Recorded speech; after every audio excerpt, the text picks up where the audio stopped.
สบายดีวันนี้เขาจะมาสืบต่อเกี่ยวกับตัวขั้นตอนการตั้งค่าดอลลาร์หลังจากที่เขาตั้งค่า EP หนึ่งกันบางเทื่อมันบ่สำเร็จเนาะย้อนมันจะมีสาเหตุสืบต่อจากตัวนี้มาเนาะเพราะว่าอาจจะมีการเปลี่ยนแปลงอะไรนึงเนาะเป็นเกี่ยวกับดอลลาร์วันนี้เขาจะเว้าไปแก้ไขอยู่หลังบ้านก่อนเนาะการขั้นตอนนี้เขาจะมาเข้าตัวหลังบ้านนี่ก่อนเนาะเข้าหลังบ้านนี้เขาจะมาเข้าตัว setting ปุ๊บเข้าไปนี่นะถ้าเราเข้าไปนี่มันจะมีหน้าตาของหลังบ้านเข้าเว็บไซต์เนาะเข้าเซิร์ชเข้าพาสเวิร์ดแล้วมันจะเข้าตัวตั้งค่านี้ ขั้นตอนค่ามันแล้วมันจะมีตัวขั้นตอนตัวนี้ขั้นตอนตั้งค่าทั่วไปตั้งค่าทั่วไปเราจะมาเช็คคืนเนาะเช็คคืนนี่สิเนาะขั้นตอนของมันนี้นี่เราจะเลื่อนลงมานี่จากลงมานี่เนาะเลื่อนลงมานี่แมนพวกเขาเซ็ตขายเป็นเงินดอลลาร์แล้วนะถือว่าเฮ็ดไปแล้วตัวนี้ตอนนี้ก็ถึกแล้วนะกฎเกณฑ์ปฏิเสธก็ถึกแล้วเนาะตัวนี้ตัวนี้เขาต้องติ๊กออกคือเก่าเนาะสืบต่อจากตัว VP เขาจะเป็นตัวนี้เนาะหลังจากนั้นเราก็จะมาเบิ่งกฎเกณฑ์ปฏิเสธนี้มันก็จะมีประมาณตัวนี้คือเก่าเนาะเขาจะปัดขึ้น หรืออาจจะปรับตัวนี้ปรับให้มันเป็น1,000ก็ได้เนาะถ้าบ่ได้ก็ใส่500ใส่เป็น1,000ใส่เป็น1,000ก็ได้อันนี้มันตัวแทนเขาเนาะมันจะขึ้นปัดเป็น200ครับบวกเข้าไปบันทึกเข้าไปตัวที่เขาได้ตรงตอนนั้นทำมาเบิ่งอัตราแลกเปลี่ยนเช็คขึ้นอัตราแลกเปลี่ยนเงินจริงเป็นดอลลาร์คือเก่าขั้นตอนตัวนี้เนาะมันอยู่ใน EP หนึ่งแต่ว่าตัวนี้เป็นตัวอย่างซิเนาะอ่าหลังจากนั้นเขาจะมาเช็คตัวนี้เขาจะบันทึกเลยก็ได้เพราะตัวนี้มันจะต่างกับตัวมันจะคอยบันทึกไปมันจะบ่ลงเนาะ EP หนึ่งตัวนี้เขาจะบันทึกไปเลยเขาแก้ไขพวกนี้แล้วเนาะหลังจากนั้นเขาจะมาเข้าเรื่องตัวนี้ปัญหาตัวนี้แต่ที่มามันบ่ได้เนาะตัวเปอร์เซ็นต์น่ะเงินดอลลาร์10%นะมันเท่ากับ0.02 0.20หรือว่า02มันก็อันเดียวกันประมาณนะเราจะมาคัดแก้ไขเมื่อกี้เขาบันทึกกันเนาะ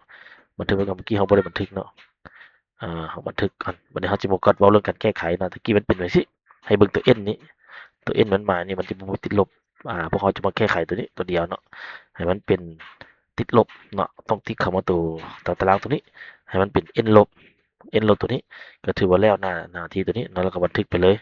เนาะบันทึกไปแล้วเขาจะมาเข้ามันจะข้ามรายละเอียดของบันทึกแยบเลยแล้วเราจะมาเข้าเบิ่งการทดลองใช้เนาะมันจะเป็นประมาณหน้าตาจั่งซี้เนาะหน้าตาจั่งซี้เนาะมันจะเป็นตัว N ลบอยู่นี่เนาะแล้ววันนี้เราไปเข้าตัวตัวขายมันก็จะมีเปอร์เซ็นต์อยู่นี่เปอร์เซ็นต์ส่วนลดนี่2เนาะ10%นี่0.2อยู่นี่เนาะมันจะมีขึ้นมาเลยอันนี้มันถ้าเปอร์เซ็นต์ขายแล้วจาก EP ตัวที่1มันตัวนี้เป็นที่2เขาสืบต่อไว้ซึ่งเนาะขั้นตอนตัวนี้มันจะมีอยู่นี่แล้วตัวนี้ขั้นตอนตัวนี้เนาะเขาจะคิดแก้ไขกันมานี่ซิเนาะอันนี้มันตัวอย่างที่ว่าเขาจะเฮ็ดให้ลูกค้าเบิ่งเนาะเซตค่ามันถูกเนาะแล้วเขามาตั้งค่าตัวนี้ เพราะว่าราคาตัวนี้มี0.2นะตัวนี้เขาต้องเปลี่ยนเนาะกดแก้ไขนี้เป็นแก้ไขตัวนี้แก้ไขเนาะหลังจากแก้ไขแล้วจะมาเปลี่ยนเป็นตี0.2เนาะอันนี้เด็ดขาดห้ามติ๊กเด็ดขาดเนาะนี่เนาะติดแล้วมันมีปัญหาแล้วมันเป็นลายอักษรของต่างประเทศเขาจะบ่เหมาะในบ้านเขาห้ามติดเนาะอันนี้ห้ามเลยนี่หมายคูณเลยห้ามเนาะย้ำตลอดอันนี้มันแล้วแต่เขาการกีฬาเขาการเสริมอันนี้ก็จะบ่มีหยัง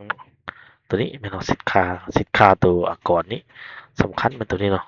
แม่ครับพยายามย้ำตลอดเนาะอันนี้เป็นขั้นตอนของมันการสินค้าเนาะก็สิประมาณนี้ตัวสืบต่อจากตัวเก่า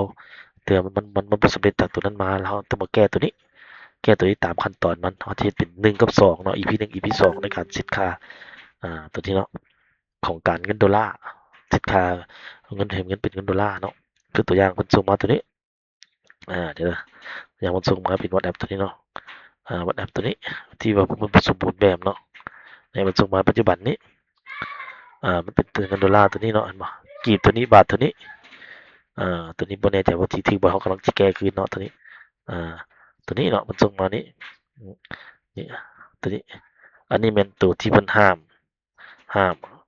มให้ติ๊กกันแหละอันนี้แม่นห้ามเขาห้ามตลอดเนาะตัวนี้เนาะเพิ่นแก้แล้ว